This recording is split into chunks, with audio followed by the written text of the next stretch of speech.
What do you make of that? Just overall, a terrible first half, good recovery in the second, but again, that first half defensively was just not up to scratch. What's your assessment? Did you say offensively? Defensively. Well, I think it comes before that. I mean, the summary of the whole game is you sort of look competitive if you look at all the numbers and you look at across the course of the game. But the game was won and lost early in the first quarter. So it wasn't the first half, it was the first quarter in my view. Our contest was as poor as I've seen it. And after that, you go from numbers looking like -8 at ground ball to +18 for the rest of the game. So the way we started the game was just nowhere near at the level it needs to be. And I can reluctantly, not even accept, but I can reluctantly understand where we're not at the level we need to be in a lot of parts of the game that we need to continue to improve on. But the contest is the non-negotiable part of it. And that was just in the first quarter nowhere near where it needed to be, particularly given against any opponent, but an opponent that's won 8 in a row. When it's slippery conditions, the ball's going to be on the ground, it's going to be in a contest. And we were just a completely different looking team in the second half in that space than where we were in the first. So it's not capability, it's the mindset to come out and compete against a very good team, which just was nowhere near in the level in the first 30 minutes of the game, which unfortunately means that you can fight and there are some things that we continue to be excited about. Our young players let us out in the third quarter and got us going, but it shouldn't. We just chased the game from when we let it slip in the first quarter. Well, why does that happen, Brad? What do you put it down to, the lack of contest in the opening seconds of the game? 2 centre bounce goals to start the game, and the first couple of minutes, this is what separates the best from the rest in the contest, and we're just not there yet. So you don't just click your fingers and say, let's go out and be better at that. But what we can do is demand a better effort in the contest, which we did from quarter time onwards, but the damage was done. Is that an attitude thing? It looks like, is it a team that's all together at the moment, on the same page?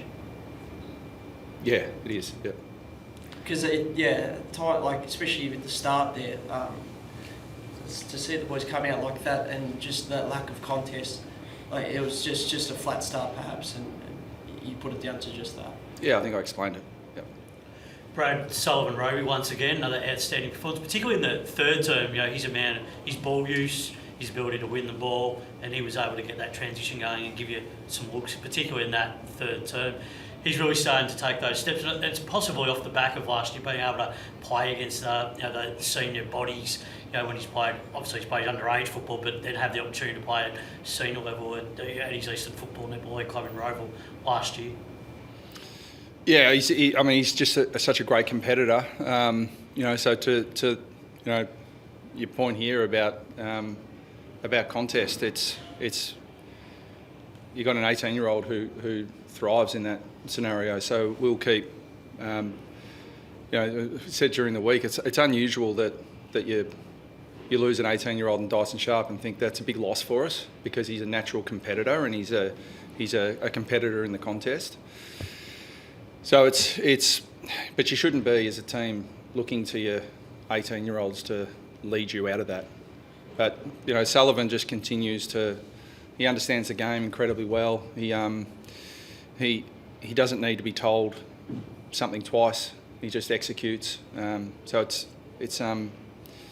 the sky's the limit for where these guys can get to. But right now we need more support around our young players, which sounds a little bit back to front, doesn't it?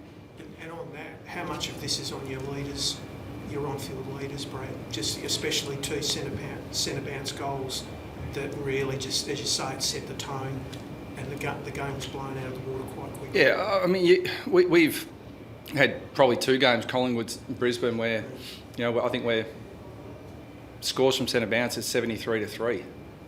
like in points differential. So it's a big part of the game that we need to, continue to go to work on.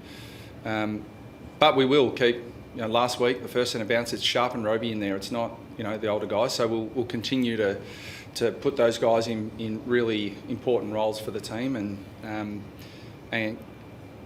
I think that's great for them to develop. But it's right now they're the guys who are getting it done for us. Yeah, but that's fine for the young guys. But are you getting enough out of the guys who should be leading this team, and especially at those crucial moments when the game is on the line? No, well that I think that goes without saying. But it's your. We're looking at guys who are, first year in a leadership group, second year in a leadership group. There's a long way for us to go in terms of our leadership, for sure. I mean, we're not shying away from that. But the first part of leadership, it's not what you say, it's actually what you do. So that holding up your end of the bargain's the things I'm looking for. Yeah. It's the first time, I think, since '95 that Essendon's had a crowd of under 30,000 at the MCG. There's some stat like that. What do you say to Essendon fans? Because clearly they've voted with their feet today. They're coming up against a side that have won 8 in a row. What can the club do just to sell hope to the Bombers fans, I guess? No, look, our fans are incredible. They will. I mean, it's a putrid day today. I mean, I'm sure you woke up, Rog, thinking you didn't want to go for a walk down the park either. But our fans are incredible, and they see the last 3 years. They see the players that we've brought in: Roberts, Caddy, Kako, Farrow, Roby, Sharp. You keep reeling them off. So that they want to win. Your fans want to come to the game to see their team win. But if you scratch one layer deeper, you can clearly see. Blind Freddie can see what we're trying to do, and it's frustrating in the short term. But we've tried to patch this together in the past. We're not doing that again. Yeah. So it's really clear in terms of what we're doing. A big opportunity on Friday night against the Tigers, dream time at the G, to step out on the big stage again off the back of what happened on Anzac Day.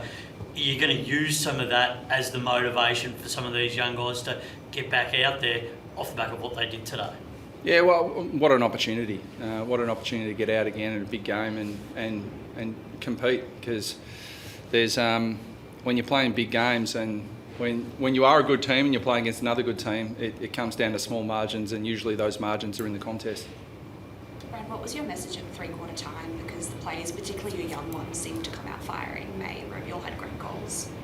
Yeah, a stronger message at quarter time than three-quarter time, but there was, again, the game looked different because of our effort in the contest, and we turned around a lot of the things that really hurt us in the first quarter. So again, that says it's not capability in the contest. It's just that we came out with a mindset of hoping that we'd get it done. And when you play quality and you think, just to name two, Jackson, Sarong at centre bounce or at stoppage, they're going to be good.